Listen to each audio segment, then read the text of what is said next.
Well, I managed to do something and astounded my girls while they were away. Okay. Everybody with us? Everybody ready to start? Yes. Yep. Yes. We've got to press go. Hold on, I've got to press. Amazed, Danielle, because I did something without her instruction. Okay. It's just gone wrong. Okay. Can you see that? Yeah, we can. Great. Indeed. Okay, Iris, over to you. Sorry, I've got to move it. Yes. Yeah. Aaron's grandson Pinchas is rewarded for his act of zealotry in killing the Simeonite prince Zimri and the Midianite princess who was his paramour.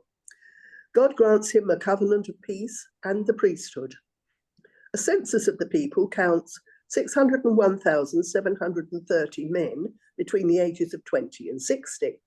Moses is instructed on how the land is to be divided by lottery among the tribes and families of Israel.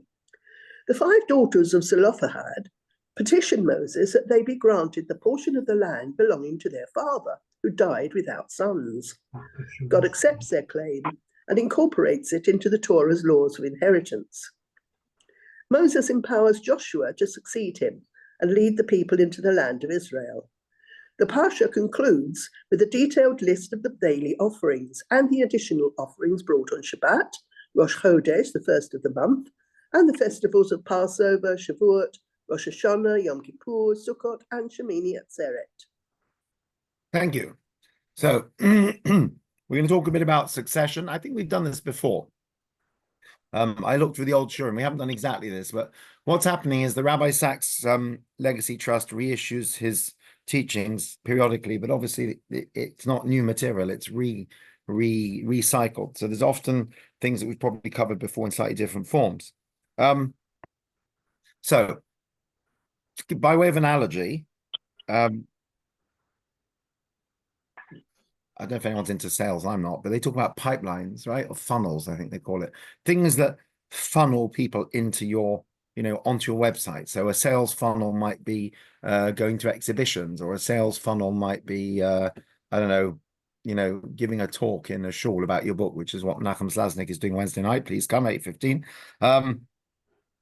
So what feeds or feeders, I don't know, whatever you want to call it. So what feeds into shul membership? So I would say one of the big things that actually feeds into shul membership or new memberships is bereavements, right? There's been a bereavement, older person has passed, there's 2 or 3 children living locally, they're not shul members, it suddenly hits them that one day they're going to die and want to be buried Jewish, and they need to do something about it. So you get inquiries about membership from that.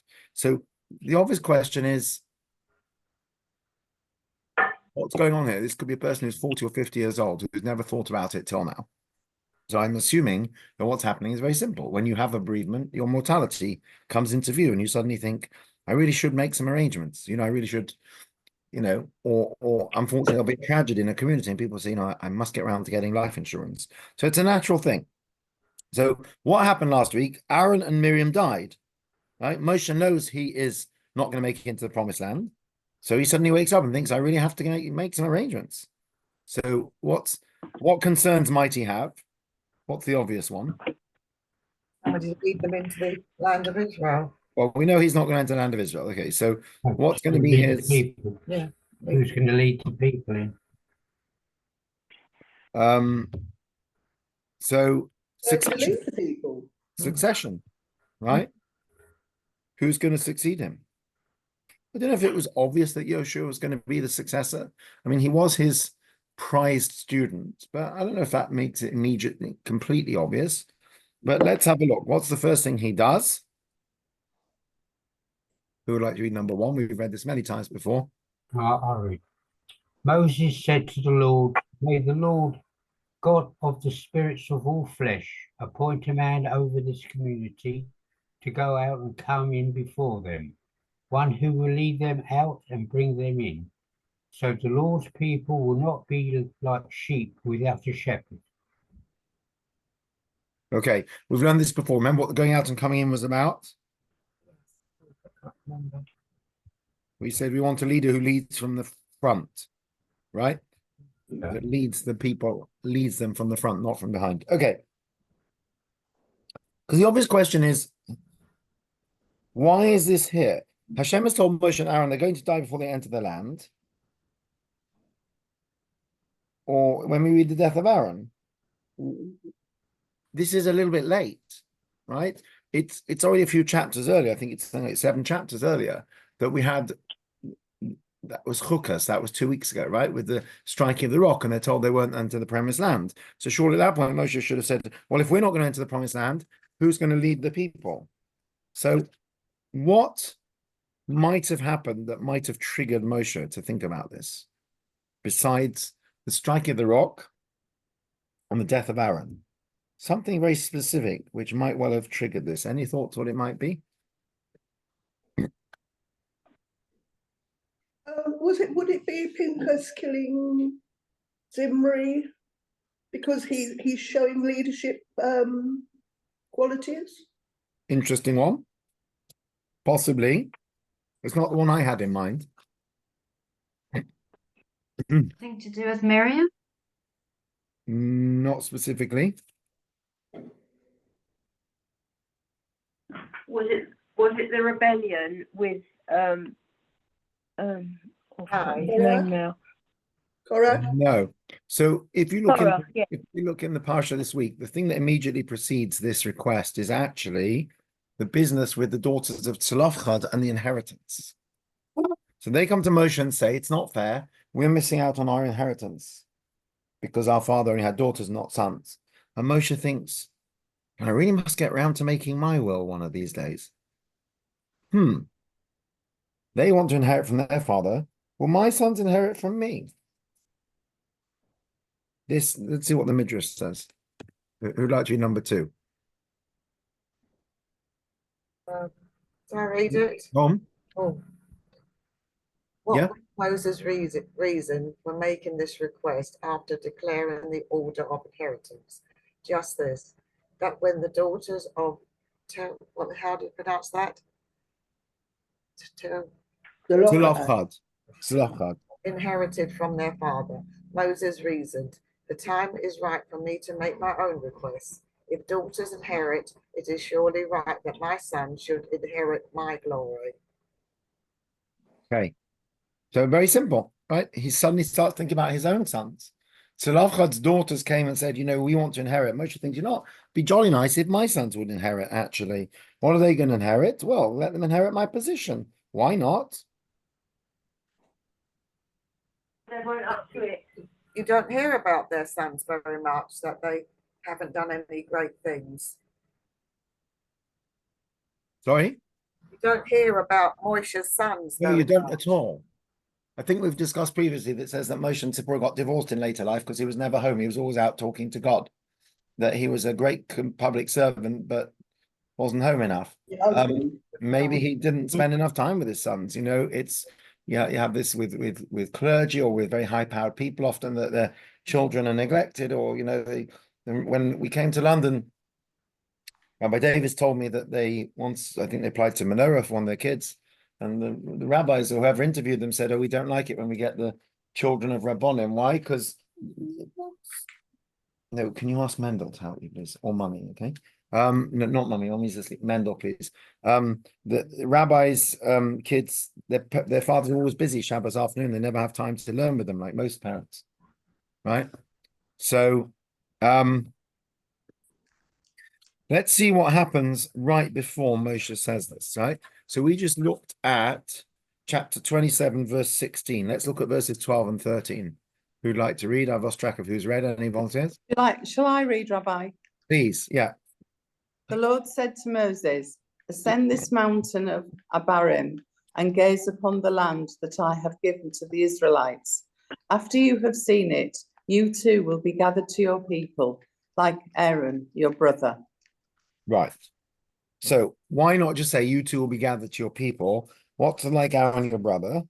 So do you want to carry on, Pam? This is what the Midrash Sure, says. yeah. This teaches us that Moses wanted to die the way Aaron did. The Ketav Sofer explains, Aaron had the privilege of knowing that his children would follow in his footsteps. Eleazar, his son, was appointed as high priest in his lifetime. To this day, Kohanim are direct descendants of Aaron. Moses likewise longed to see one of his sons, Gershom or Eleazar, take his place as leader of the people. Right. Now, Moshe is a true servant of God. So once Josh is appointed, he doesn't question it. Right. So what did happen to Moshe's sons and grandsons? I think they went back to idol worshippers. What makes you say that? I've read it somewhere. So in the book of Shoftim, in the book of Judges, we read about a man named Micha. Micha is a nice name of a prophet, yeah? Who established a cult in the land of Ephraim. He found a renegade Levite, to be his priest. Some men came from the tribe of Dan who were looking for a suitable land for themselves. They found Micha's house. They seized the idols and they seized this Cohen. And they said to him, become our priest. Right? In other words, do teshuvah. Right? You're a priest of idolatry. You're a Cohen. You're a Ben Levi. Come with us. And this is what they said. I'll just read it. Come with us. Be our father and our priest. Surely it's better you serve a tribe and clan in Israel as a priest rather than just one man's household. They basically tried to sanitize. That's, the Tanakh is always full of fascinating stories. Most of us never learn them. Right? So this man, Micha, lived in the land of Ephraim. And he found the Cohen for hire who was prepared to be his priest of idolatry. And when people from the tribe of Dan found him, they said, come on, mate, return to the fold. Okay. What was the name of this priest? His name was? The Codex. Who would like to read? I'll read it then. Children of the tribe of Dan erected graven images for themselves. And Sorry, by the way, I made a terrible mistake. The people of Dan were not trying to get him to do teshuvah. They said, oh, come be our idolatrous priest. So it's all terrible. Right, carry on, sorry. Themselves and Jonathan, son of Gershom, son of Manasseh, descendants, served as idolatrous priests to the tribe of Dan until the land went into exile. Sorry, they weren't trying to get him to do teshuvah. They basically said, you're going to be a priest of idolatry. Come be our priest. We're bigger than just one guy, Micha. So it's all terrible. Now, without looking at the codex for a minute, Jonathan, son of Gershom, son of Manasseh. Anyone see a slight flaw in this yichus?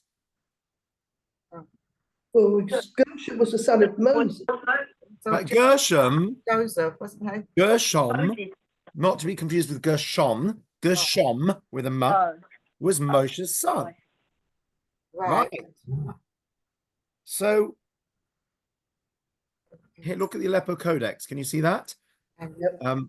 Let me see if I can just do this 1 second. So this Jonathan, he wasn't the Jonathan to do with David, was he? It was another Jonathan. No, I don't think so. I think it's a different Jonathan. Let me just see if I can do this with a spotlight because it makes it easier. Was Moses a descendant of Manasseh? No. Can you see this here? Yeah. Right? So it says Ben. Ben, yeah? Right? Manasseh. Whoops, sorry. Yeah. Oh. But where's the nun? No. Where's Up the there. nun? It's Where a your- superscript, right? Yeah? What do you mean? Like, What It's do you mean? above the. It's above the line. What happens if you take the nun out? What do you get? Ben Moshe, yes? Ah. So it looks like the nun is sort of added. Yes, it's added in. There's space for it, but it might have been an afterthought. How fascinating. Let's see what the Talmud says. Bava Basra. Julian, would you like to read? Have you got it? Julian? Julian isn't here. Yes. He is. I don't know. Is he Oh. from? Never mind. Who'd like to read? Shall I read again? Sure. Or actually, Anna hasn't read, has she? Anna, would you like to read? I'll read. Yeah. Although he was the son of Moses, he acted as Manasseh, the wicked king of Judah, who was notorious for idol worship. So the verse linked him to Manasseh. Rashi says, The extra nun is raised above the line. In deference to Moses, the letter nun was included, thus altering the name. It is scripturally suspended to indicate that he was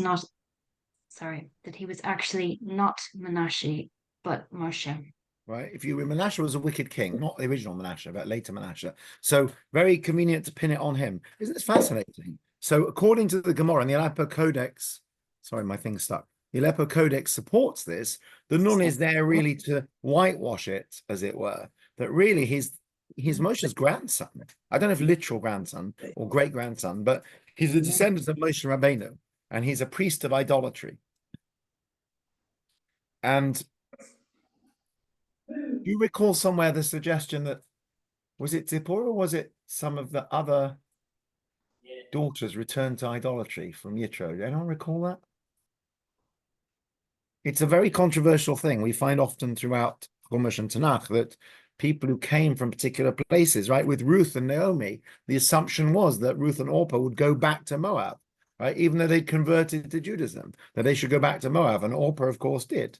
But Ruth kept her identity. So it's not unusual to find someone who was a descendant of idolatrous priests who reverts to type, right? And we talked about this once recently. I'm afraid we're very, I don't know what the word is. We're very elitist. I don't know what I want to call it. We seem to think that a lot has to do with your heritage and where you came from. And we're very elitist like that often in Torah, which is sometimes a good thing and sometimes not, right? I would posit that it is ridiculous to suggest that a person who has, let's take Jewish education, a person who learns to read Hebrew from a young age and has a good Jewish education doesn't have an advantage over someone who doesn't. On the other hand, Rabbi Akiva started at 40, but it's good enough for him, it's good enough for many of us, right? So it doesn't mean a person can't do it, right? It is ridiculous to suggest that someone who doesn't have a family structure and support network and community around them doesn't have a better chance of success than someone who lacks all that. That doesn't mean to suggest that somebody who is raised by a single parent with no support network and no community and no structure is going to be a bad person, right? But it's naive to think that we're not affected by our surroundings. So there's often an assumption that people, if we're not careful, will revert to what they basically grew up with, what's natural to them. So you may recall, we asked the question, why was, it says Moshe changed Joshua's name in the book with the spies in Shlach Lecha. It says Moshe changed Joshua's name from Yoshua to Yehoshua, which means Yud-Hey, God should save you. Basically, God save you. God protect you from the spies. And we asked the question, there were two spies, Yehoshua and Kalev. Why was Kalev's name not changed to God will protect you or something like that? Anyone remember the reasons? We gave, I think, 3 possible reasons why Joshua was more vulnerable. Anyone remember what they were? I can't remember. Okay. The first one was that he was Moshe's prized student. So he's not going to want Moshe to go into the promised land and die. So he's going to have an incentive to keep Moshe out of the promised land for as long as possible because he knows he's going to die before they go in. So if they can delay the entry into the promised land, he'll have his Rebbe around for longer. The second reason is that Kalev may have been a great guy, but he wasn't he wasn't Moshe's top student, whereas Joshua was like his, his apprentice, his whatever. So for Joshua to come back and badmouth the land, people would say, look, even Moshe's, teacher's pet is saying it's bad. That would carry more weight. And the third reason is that Joshua was from the tribe of Ephraim, and Ephraim was Joseph's son, and Joseph has a bit of a reputation for Lashon Hara. He spoke Lashon Hara about his brothers and tattletaled to his father. So if anyone's going to be likely to come back and speak Lashon Hara about the land of Israel, it's going to be someone who's a descendant of Joseph. Wow, that sounds very harsh, but that's what the commentaries say. So we assume that person may have a particular inclination or proclivity because of their background, right? Which sounds awful. So, yeah, I'm sure there are people that would have said, oh, look at that. Look at Moses' grandson, takes after his great-grandfather. He may well have converted to Judaism, but he was a priest of idolatry, and clearly, he never, it's awful. But anyway, that seems to be possibly a suggestion. So anyway, but out of respect, it says Ben Manasseh rather than Ben Moshe. But the suggestion is Ben Moshe. So let's assume it's Ben Moshe. What on earth went wrong? How could Moshe fail with his own children and grandchildren? So didn't have time for them. He was too busy looking after the people. Right. So a few thoughts. Number one, they did live in Midian for a while. right? Now, Yitro converted eventually, but not initially. So they did live with him while there was all that idolatry around. Number one. Number two, we see in different places that, yes, Moshe was preoccupied with leading and he didn't pay attention to his family. After the division of the Red Sea, when Yisro comes to Moshe to tell him that you have to delegate, right? It says he brought Tzipporah and their sons with him. I never noticed this, but if you look in the text, it says Yisro came with Tzipporah and Moshe's two sons to visit Moshe at work. So wait a minute, what, Moshe wasn't ever with his own wife and kids, that her father had to bring them to him? So maybe they hadn't been there for a while. Why did Aaron and Miriam speak negatively about him? So there is, I think Rashi says that Moshe separated from his wife because his role was so holy. He never knew when God was going to call him, that he couldn't really be, a proper husband to his wife. So he'd basically become a monk. So there's a suggestion that they were complaining about that. It could just be the nature of leadership, right? Who said Moshe's kids should take over? It's not aristocracy. It's not monarchy. Right? It's religious leadership. It's prophecy. Prophets' kids don't necessarily take over from them. Prophets are appointed by God on merit. Right? The interesting one, by the way, is the priesthood, because on the one hand, Kohanim have a special status. On the other hand, the Kohen Gadol's son doesn't automatically take over.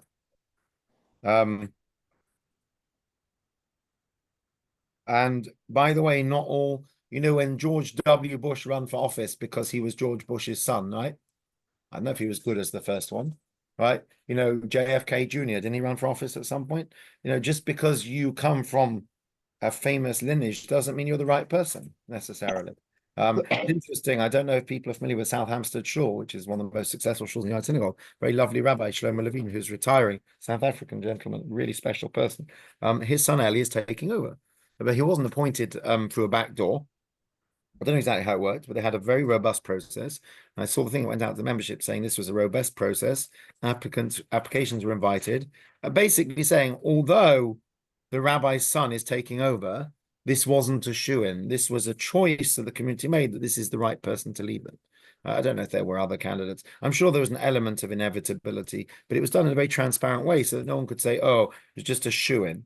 I think I'm wondering if that's the only time in recent history that two generations have led the same community, one after the other. I don't know.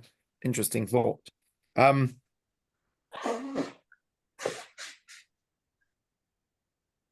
on a Rabbi Shocher from Mill Hill. So Wow, he yeah. stood up once at a conference and he said that from 100 first cousins, right, and his father and all his brothers were all rabbis, many quite eminent rabbis. He said out of 100 first cousins, he's the only rabbi. Now, he's being a little bit disingenuous because a number of them are Chabad Shluchim, so they're also rabbis. But I think he means the only pulpit rabbi. So that's quite an interesting statistic, right? All the fathers and brothers were, uncles were either pulpit rabbis or very eminent like teachers, and only one person became pulpit rabbi out of 100 first cousins. And evidently statistics are quite like that for clergy as well. Stress levels and burnout are very high amongst clergy across all faiths. And the statistics are that a majority of clergy children do not, might be different with smicha and whatever, but if you look like without looking at particular religion, the majority of children of clergy do not actually go into the ministry. And the reason often given is that they saw it as a very, very high stress job. The research has shown that it's too high stress. But the interesting thing is they do go into caring professions. So it's quite common for them to go into social work or therapy or medicine. So they'll go into caring professions, but not necessarily the ministry. So it's not a given that a prophet's son or a rabbinic son or daughter, for that matter, would follow the parent.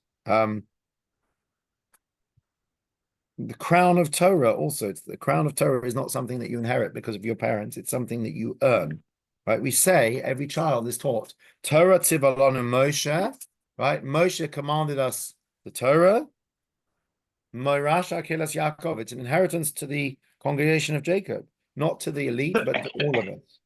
Let's see what the Talmud has to say on this, because it's quite an interesting point. So you could say, what about Aaron's sons? Well, I suppose the answer to that is that whilst Aaron was a righteous man, his sons were righteous, although he lost two of them because they're a bit too righteous, as we know. The reason Aaron's sons took over is actually because of the nature of kahuna, that perhaps it does pass look, it is tribal ultimately. It is caste based. I mean, to my mind,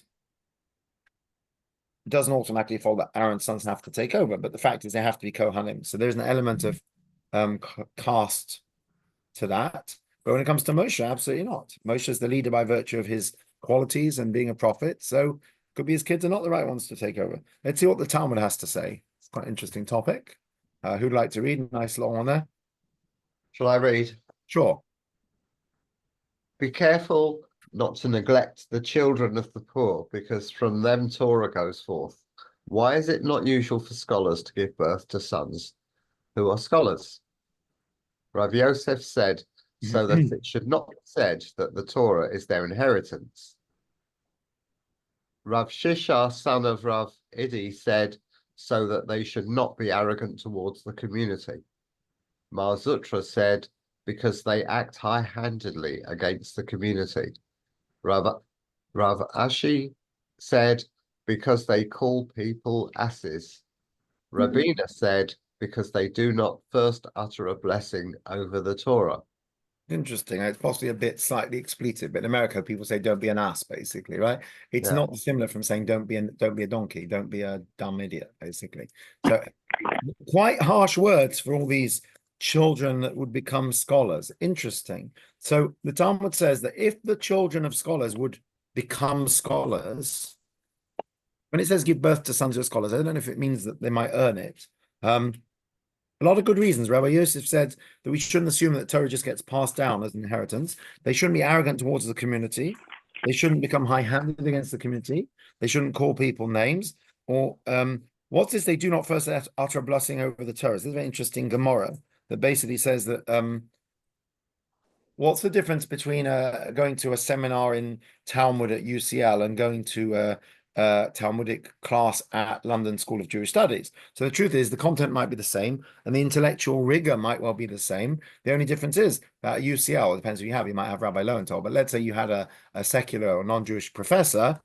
It's going to be an intellectual discipline rather than spiritual, whereas at LSJS, hopefully, or yeshiva or shul or whatever, it's going to have a religious underbearing as well. So you will say the bracha on the Torah. You might not say it at the shir, but you will have said the bracha on the Torah. It will be something that's blessed. So the last three all say because they do something, and the preceding ones say should not or yeah.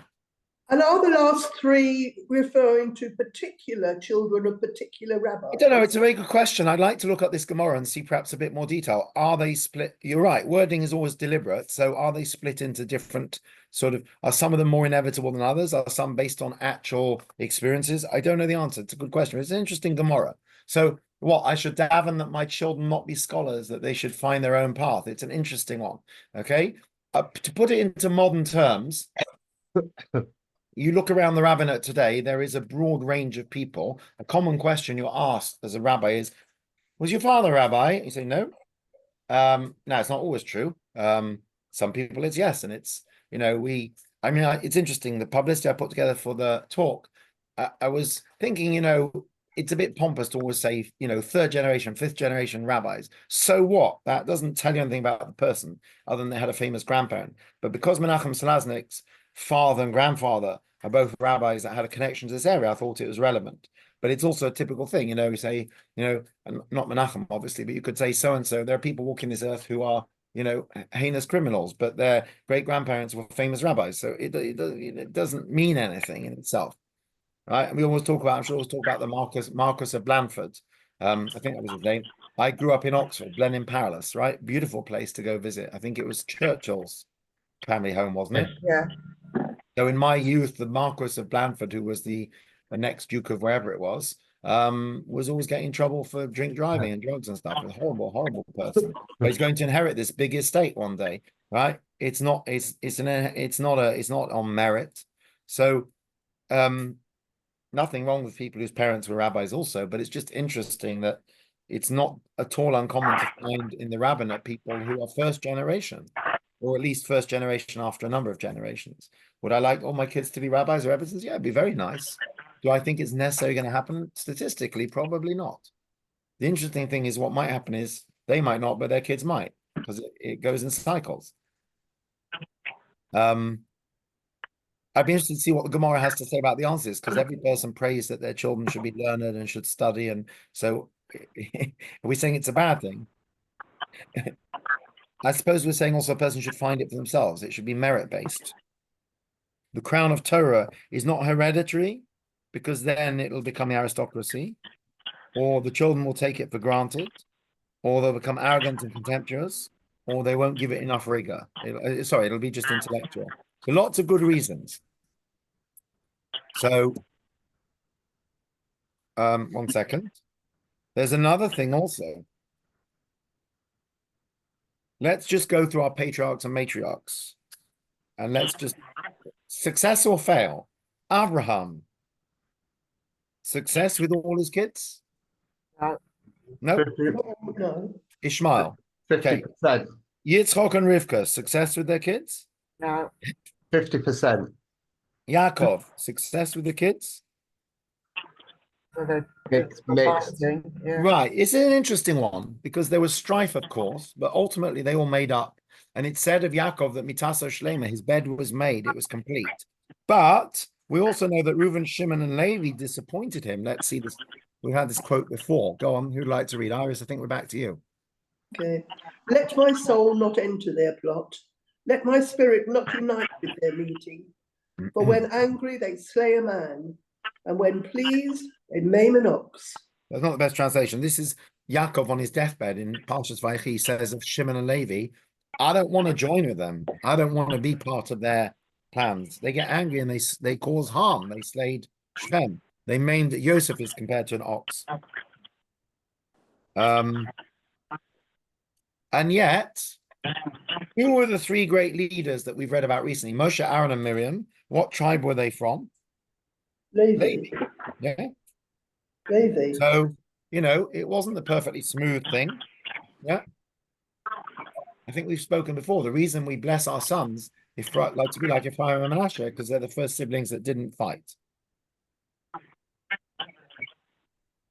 King Shlomo had a son called Rechavam, who basically divided the kingdom.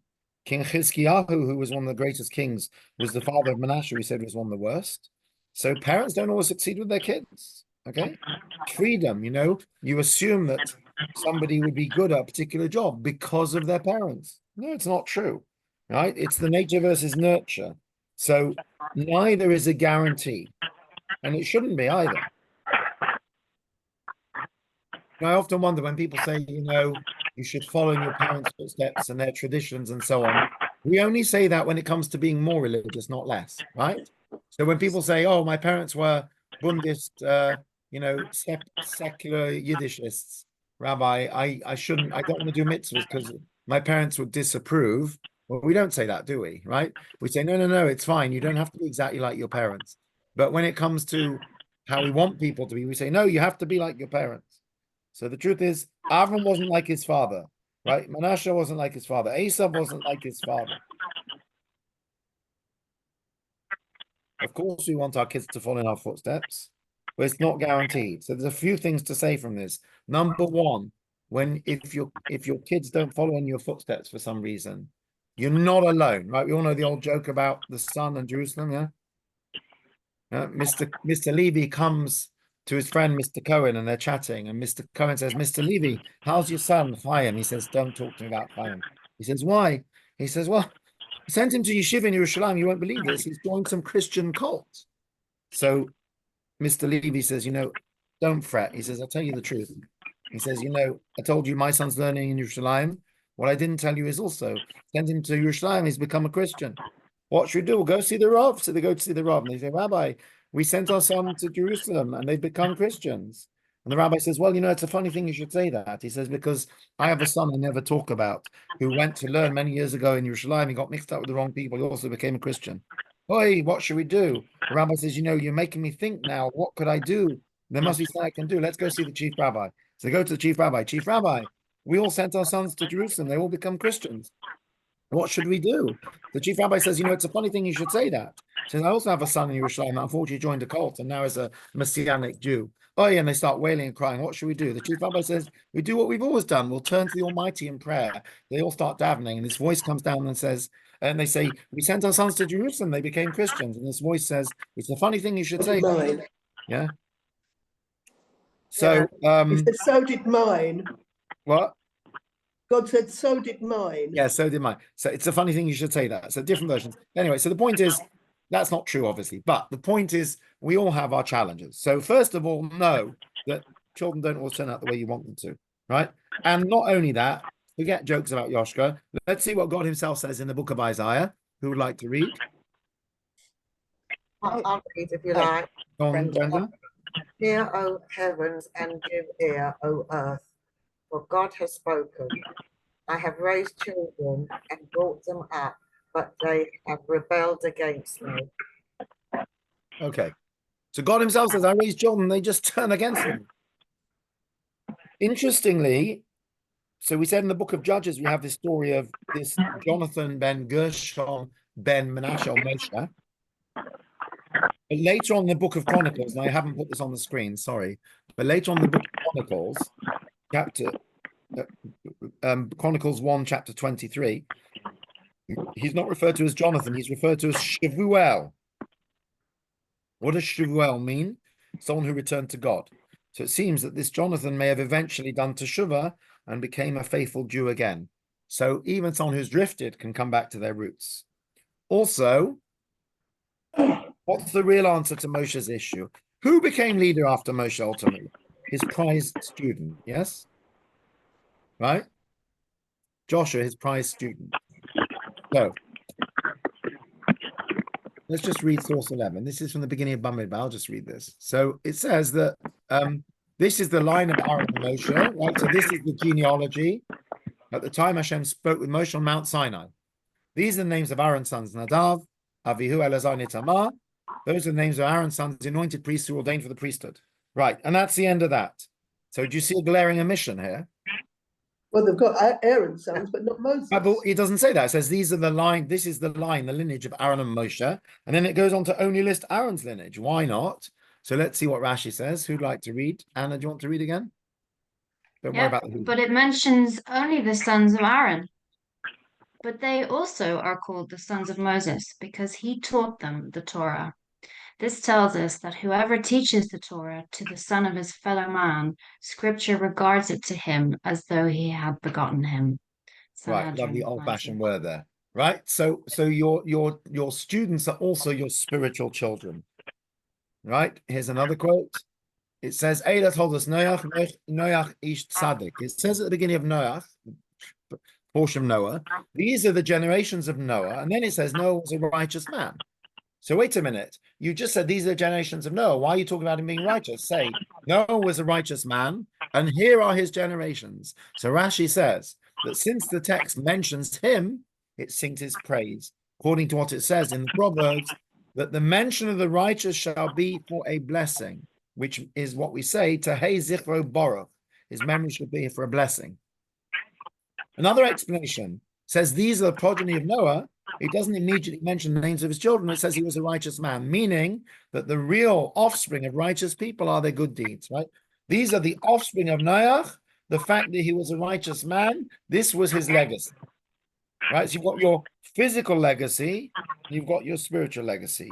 So if your own children or grandchildren follow your path, that's great. Thank God. That's amazing. Even if they don't, you should know, or you don't have children, you should know that Moshe Rabbeinu himself had the same problem with one of his grandchildren. Number one, according to the Chronicles, he returned ultimately to the fold. Number two, we're reminded that it wasn't Moshe's own family that succeeded him, but rather his student, because one of the students, when you teach someone, that person becomes your spiritual child. Now, if you teach your child or grandchild, you get the best of all worlds.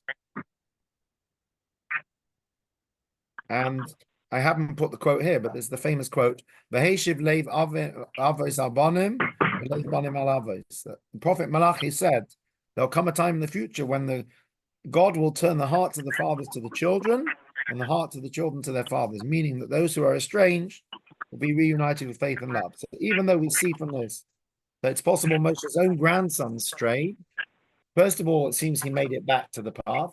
And secondly, even if that's the case, at the end of the day, it's not always one's own children that become one's legacy. So it happens in other ways.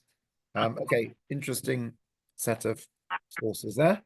We're done with that. Any questions or thoughts? Rabbi, you know, Yeah. you know that little name that you showed in Hebrew, Ben. Yes. The Yeah. the first nun Yeah. looked like a Zion, or is that just me that? Let me look 1 second. Let's just open it up again. Yeah. Just give me a sec. I'm assuming it was an accurate picture. By the way. When was the Aleppo Codex written? Don't know. I can Google it for you.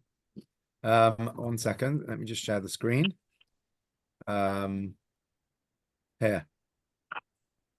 Yeah, I'm assuming that's just that it's slightly overexposed. Yeah, I'm assuming, Oh. I'm assuming it's just slightly overexposed. Oops. No, it looks totally different In what because sense? it's coming right down below the. No, it's a final none. Oh, yes, so It's that would oh make it. right, And yes, then, yeah. Okay, it's just the way it's. What I'm surprised about is I thought from the Gemara it was going to be Ben Moshe with a tiny nun squeezed in, right? But actually, the way it's written there, the nun is very deliberate. Yeah. Right? There's a gap, you know. But it's still a Yeah. fascinating source. Let's Google it. Come on, Aleppo Codex. Who's going to get there first? Let's see.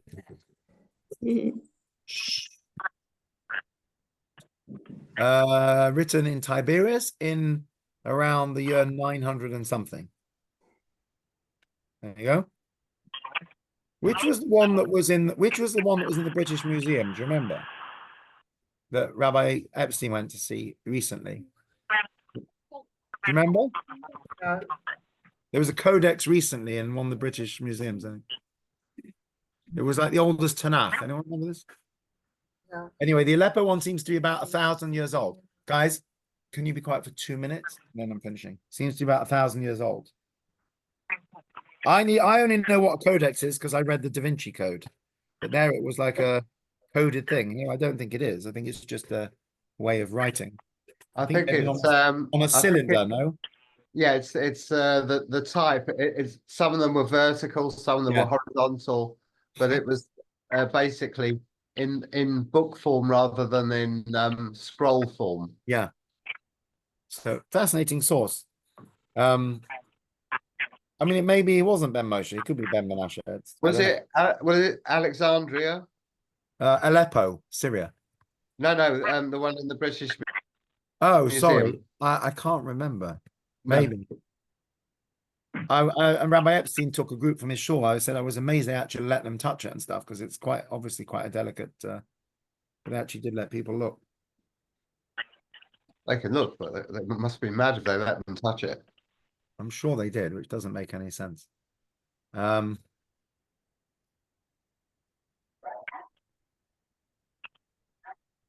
Maybe it was covered in plastic or something to protect it before they were touched. Put that on there so Yeah, quite possible. Or do you want to- Okay, let's stop recording. I prefer. Okay.